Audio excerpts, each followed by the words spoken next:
Amidst growing resistance, the WHO turns up heat on members to sign pandemic treaty. As the deadline approaches for the 194 member nations of the World Health Organization to sign agreements granting broad new powers to this UN subsidiary, its advocates are turning up the heat on member countries to get on board, despite growing resistance to the deal. On March 20, WHO Ambassador and former UK Prime Minister Gordon Brown hailed a campaign by a 100-plus pantheon of global leaders urging member nations to sign. A high-powered intervention by 23 former national presidents, 22 former prime ministers, a former UN General Secretary, and 3 Nobel laureates is being made today to press for an urgent agreement from international negotiators on a pandemic accord, under the Constitution of the World Health Organization, to bolster the world's collective preparedness and response to future pandemics, stated a press release from the office of Gordon and Sarah Brown. The WHO ambassador also called for worldwide action to expose fake news disinformation campaigns by conspiracy theorists trying to torpedo international agreement for the pandemic accord. At stake is a new global medical treaty, as well as amendments to existing international health regulations, which together would make the WHO the central authority during pandemics and other WHO-declared health crises, while sending tens of billions of dollars to this UN subsidiary. Critics say the WHO has studiously avoided calling the agreement a treaty, because treaties typically require approval from national legislatures, and in the case of the United States by 2/3 of the Senate. What has instead been deemed the Pandemic Agreement or Pandemic Accord, together with amendments to the IHRs, is scheduled to be approved in Geneva, Switzerland, at the World Health Assembly's annual meeting on May 27 to June 1. On March 18, more than 80 ministers and church organizations added their voices to the pantheon, telling delegates from member countries that reaching an agreement that ensures that everyone, everywhere can benefit from scientific advancement was a moral obligation. Tying the signing of WHO agreements to religious calendars, their letter stated that the gathering of WHO delegates commences as Muslims observe the holy month of Ramadan. When the second week of negotiations begins, Hindus will mark Holi. Christians will be observing Lent, and you will conclude on Good Friday. The text of the pandemic accord will be finalized during Passover, and the accord is due to be signed at the World Health Assembly just after Buddhists celebrate Vesak. How much power will the WHO get? Despite these efforts, however, some still have doubts. One of the primary concerns that critics have raised is that countries would cede authority to the WHO once that organization declares a health emergency. WHO advocates, however, say such concerns are unfounded and giving voice to them could jeopardize the approval process.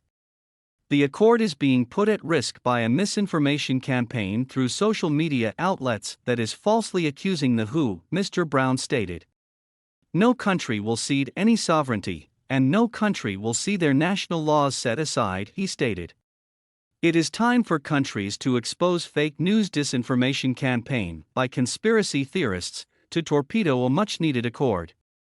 In line with that view, the Associated Press issued a fact check in February 2023, declaring that the idea that member nations would lose sovereignty was false. The AP cited the U.S. Department of Health and Human Services, which is currently negotiating the agreement on America's behalf, which stated, "It is false to claim that the World Health Organization has now, or will have by virtue of these activities, any authority to direct U.S. health policy or national health emergency response actions." The AP also cited a refutation from Georgetown University law professor Lawrence Gostin, who helped draft the treaty as director of the university's WHO Collaborating Center on National and Global Health Law. Mr. Gostin told the AP that the treaty uses terms like should, indicating suggestions, rather than must, to underscore that the WHO remains a consultative rather than an authoritative body. However, the language in the March 13 draft of the treaty appears to be compulsory, stating throughout the document that the parties commit to, and the parties shall, with the word shall used more than 160 times. In addition, the IHR amendments state that member states recognize WHO as the guidance and coordinating authority of international public health response during a public health emergency of international concern and undertake to follow WHO's recommendations in their international public health response. Other areas of concern regarding sovereignty include a directive that health measures stipulated by the WHO shall be initiated and completed without delay by all parties, and that state parties shall also take measures to ensure non-state actors operating in their respective territories comply with such measures. In addition, references to the documents being non-binding on member states were removed. They are trying to make out that this is some mild feel-good agreement that won't really affect anyone and therefore doesn't need to go to national legislatures, Dr. David Bell, a public health physician who formerly worked with the WHO on infectious disease diagnostics, told the Epoch Times. Dr. Bell has been tracking the progress of the agreements with a critical eye. Supporters of the agreements have also asserted that, regardless of what the documents say, the treaty and IHR amendments are toothless because the WHO will have no authority to enforce any of its directives or recommendations, and cannot force lockdowns or quarantines on member nations. However, a 2022 petition signed by 15 state attorneys general argues that the HHS could have such authority once the WHO declares a health emergency. The state AGs wrote in protest of an HHS decision on January 19, 2017, one day before President Obama's second term expired, to give the Director General of the WHO the authority to declare a public health emergency within the United States. Allowing an international organization to determine when public health emergencies exist in the United States necessarily allows that organization to use police powers that were neither given to it or to the federal government by the states, the AG stated, calling it an extreme violation of both state and federal sovereignty. During a health emergency, the state AGs wrote, HHS may provide for the apprehension and examination of individuals in certain infected states. Upon recommendation of the HHS Secretary, the President of the United States may also authorize the detention of individuals under certain circumstances. Is a pandemic treaty the solution? Another concern, critics say, is that the process of signing over new powers to the WHO has been needlessly rushed and avoids the public discussions and debates that should be part of the process when countries enter into treaties. According to a report by a research group at the University of Leeds in the UK, co-authored by Dr. Bell, pandemic risk is characterized as an existential threat to humanity and is being used to justify proposed amendments to the international health regulations and a new legally binding pandemic agreement. But the report argues that, based on the WHO's own data, the evidence does not support the urgent need for, or the benefits of, giving more power to the WHO. What the WHO claims is an escalating frequency of pandemics can be largely explained by improved diagnostic testing in recent decades, the authors say, nor is the proposed remedy of centralizing pandemic response within the WHO justified by objective facts.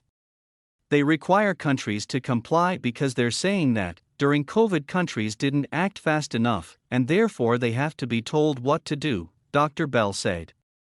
But the WHO has not explained how, if it had the authority it is now seeking, it would have saved more lives.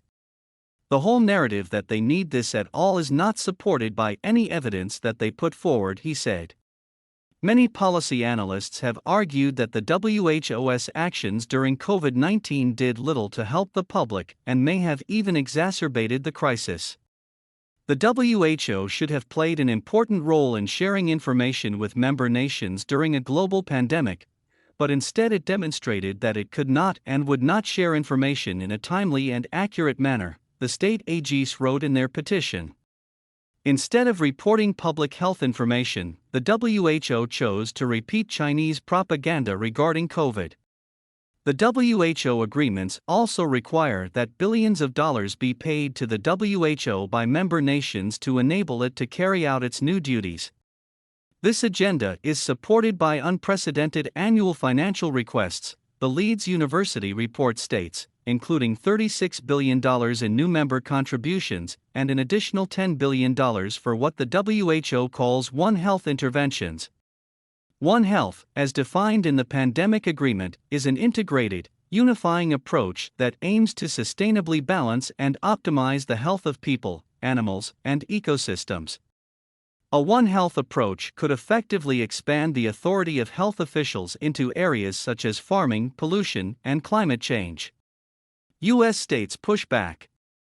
In response to the pandemic treaty, several U.S. states have taken steps to ensure that state authority is not superseded by the WHO agreements.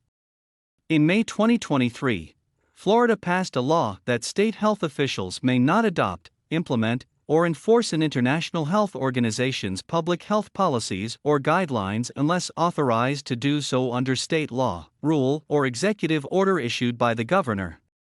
In this bill, we formally reject WHO and any of these international organizations, Governor Ron DeSantis stated. In March, the Louisiana State Senate unanimously approved a bill stating that the World Health Organization, United Nations, and the World Economic Forum shall have no jurisdiction or power within the state of Louisiana. That bill moved to the State House of Representatives for their consideration. Tennessee lawmakers are currently working on legislation to give citizens the ability to nullify mandates that conflict with their constitutional rights. Public support for this legislation is growing, insiders say.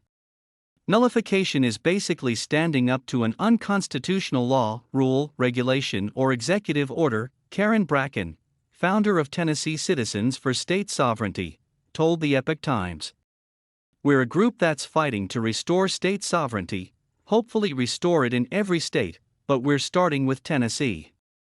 Looking ahead to the World Health Assembly meeting next month, critics say that in addition to circumventing legislative approval by member states, the WHO may be running afoul of its own procedures to get the documents signed this spring. Some even suggest that the WHO may come away from the gathering in Geneva without a deal. It looks very likely that they won't be able to agree on, certainly the pandemic agreement and probably the IHR, before the deadline, Dr. Bell said. Countries have not been given the time to assess how the agreements will impact their budgets, resources, and health systems, or the extent to which they are able to comply with terms, he said. Dr. Merrill Nass, a physician who has been critical of the WHO, said that several countries, including New Zealand, Slovakia, and the Netherlands, have raised concerns about the agreements. And too many corners may have been cut to get the new health deal approved this spring, she said. The WHO Constitution is very specific about what kinds of regulations the WHO can issue, and they're limited, Dr. Nass told the Epoch Times. What has been put into the amendments goes way beyond what they're allowed to issue as regulations, and would need to be issued as a treaty.